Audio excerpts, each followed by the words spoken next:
So today I was originally going to open up the show with a discussion on Deshaun Watson, the Browns' new quarterback, and all of the civil lawsuits and everything going on against him. And I think there's going to be space for that on a future episode. But something was brought to my attention recently, and I think that needs to be addressed first. I hope you guys are okay, me kind of getting on my soapbox for a minute. Yeah, I'm curious. No problem. Go ahead. Well, the title of today's episode was originally going to be "Is there room in the body positivity movement for men?" And it still might be. We haven't decided that yet. But we were cautioned away from discussing the topic because it may send the wrong message. A couple of days ago, I was around a few kids who were having fun and making little jabs at each other, and it was all, harmless. And then, as it usually happens, one of them crossed a line and made a comment about one of the other boys' eating habits. And the boy, he didn't really look like his siblings. They're all super skinny and blonde, and he's got a little bit thicker frame and darker features. He's not fat. That shouldn't be. Just for context, can you give an age range? Is this a young, very young person? Yeah, 10 to 14.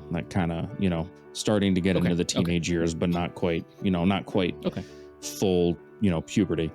But anyway, he's got a thicker frame, darker features. He's not fat, he's just, more built. And he's one of those guys who's going to have a broad chest and, big biceps in a couple of years when he gets that testosterone hit, but it hasn't happened yet. But anyway, the comment directed towards him hit him pretty hard because he deals with these body image issues because he sees how differently he looks when he compares himself to his siblings. And after the dust settled, I spoke with him a little bit, and he opened up about these issues. I want to be clear, the point of this episode was never going to be that men have body issues too. We weren't going to shout out, hey, look at us over here. What we were going to do, and hopefully still will do, was discuss our insecurities regarding how we look. VM Live is supposed to be a show where we have open and honest conversations about the things that affect us. We have strived to do that since day one. This isn't a place for higher level philosophical discussions. That's what, Jeff, you do with the live talks.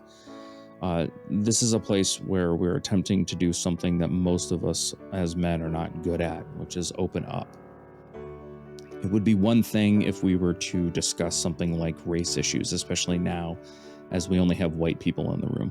I can see people getting angry if we bring some of that stuff up, especially the concept of reverse racism or something like that. But this is different. I wake up every morning, I look in the mirror, and I hate what I see. Every single day. I've battled weight and image issues my entire life. Telling us not to discuss these things, because doing so may send the wrong message, completely invalidates our experiences. What am I supposed to say to that little boy? You aren't allowed to have any issues, or if you do, you aren't allowed to talk about them? Or is he allowed to have them because he's a kid, but then he has to get rid of them when he grows up? And it's not just me and him. We were discussing these issues on the server today, and Jeff, you may bring up some of the comments that people made later. The fact is... Yeah, I got some now. Yeah, the fact is, these aren't fabricated things or a response to anyone or any situation. These are issues that men deal with. I hear a lot of discussion about safety and tolerance, which is good. However, things are no longer safe when people aren't allowed to speak about the issues that affect them. Safety and tolerance become the opposite, and the preachers from the pulpit become the very thing they hate. We invite you to join in on the conversation if you disagree. We also invite you to listen instead of tearing us down, which is what you're doing. If you do, you may learn something, and hell, we may learn something too.